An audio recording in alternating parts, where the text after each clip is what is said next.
Assalamualaikum warahmatullahi wabarakatuh.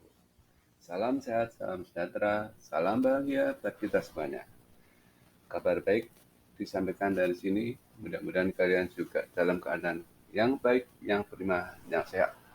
Oke, kembali kami sajikan sebuah topik remaja yang mungkin menggelitik buat kalian semuanya. Oke, mengulik kehidupan ekonomi remaja masa kini. Kehidupan remaja di suatu masyarakat tidak terlepas dari persoalan sosial atau ekonomi. Dari adanya suatu hal yang ingin ditiru dengan alasan rasa penasaran akan hal yang dilihatnya. Remaja adalah masa transisi peralihan dari masa anak ke masa dewasa. Pada masa ini, individu mengalami perubahan-perubahan fisik maupun psikis. Pada masa itu, remaja belum memiliki tujuan yang jelas. Masa remaja disebut dengan masa mencari jati diri, di mana mereka belum mampu memfungsikan dengan maksimal fungsi fisik dan psikisnya. Dalam perjalanan sehari-hari, manusia tidak bisa lepas dari norma dan aturan yang berlaku di masyarakat. Masa remaja disebut dengan masa mencari jati diri di mana mereka belum mampu memfungsikan dengan maksimal fungsi fisik dan psikisnya. Apabila semua remaja mentaati norma dan aturan tersebut, niscaya kehidupan masyarakat akan tentram, aman, dan damai. Namun, sebagian remaja malah melakukan kejahatan norma dan aturan yang berlaku di negeri ini. Kenakalan remaja disebabkan oleh beberapa faktor. Salah satunya yaitu faktor ekonomi. Anak yang hidup di keluarga yang kurang berkecukupan membuatnya kurang mendapat perhatian atau pengawasan dari keluarga atau orang tuanya. Sementara kedua orang tua sibuk mencari nafkah, anak itu tidak mendapatkan pengawasan yang cukup sehingga membuat anak rentan belajar dan lebih memiliki untuk mencari dengan pengalamannya sendiri.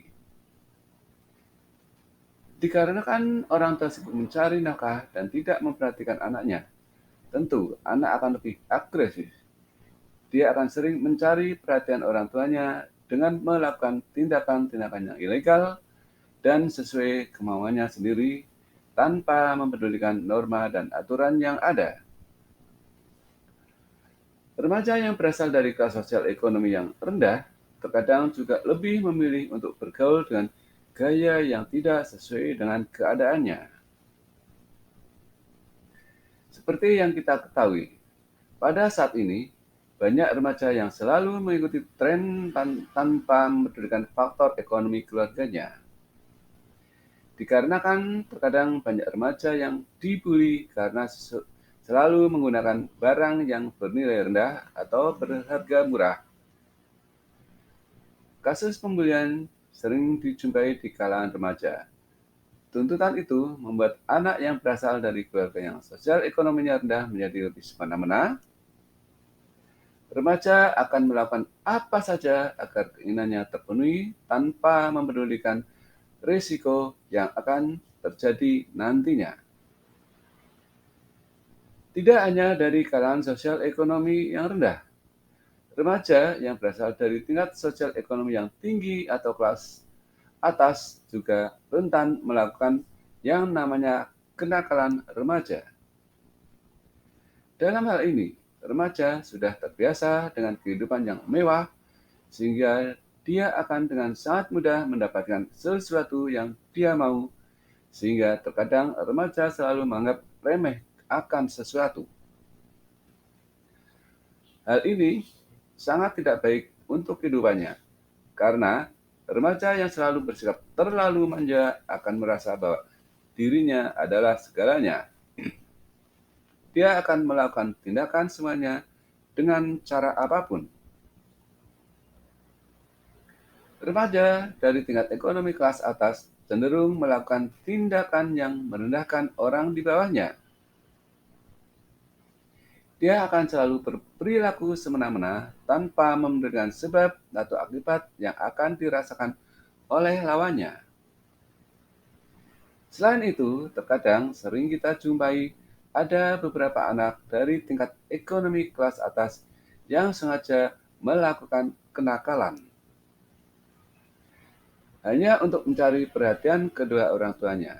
Hal ini dikarenakan dia jarang mendapatkan perhatian dan kasih sayang kedua orang tuanya. Contohnya yaitu remaja yang selalu mengikuti tren atau kecenderungan mengejek atau membuli remaja lain yang tidak mengikuti tren. Misalnya, di saat naik di saat anak lain menggunakan handphone bermerek, tapi anak lain tidak.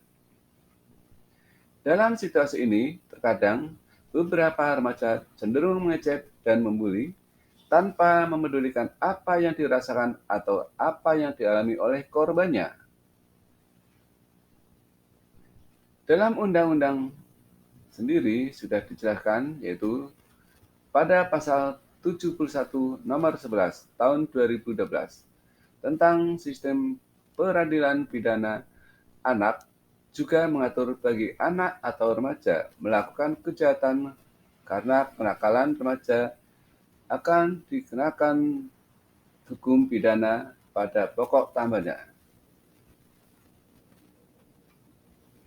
Dan remaja harusnya tetap dalam perlindungan orang tua dan keluarga supaya tidak mudah terjerumus dalam hal-hal yang bersangkutan dengan perilaku menyimpang atau negatif. Dengan demikian, dapat disimpulkan bahwa kenakalan yang terjadi di kalangan remaja memiliki potensi yang sama untuk melakukan perilaku menyimpang. Remaja melakukan tindakan kenakalan dengan cara yang berbeda-beda, namun memiliki akibat yang sama. Cara yang berbeda dikarenakan oleh faktor ekonomi yang dimiliki oleh masing-masing remaja. Demikian, mudah-mudahan artikel ini bermanfaat buat kita semuanya. Ada kekurangan, mohon maaf. Jangan lupa subscribe. Oke, assalamualaikum warahmatullahi wabarakatuh.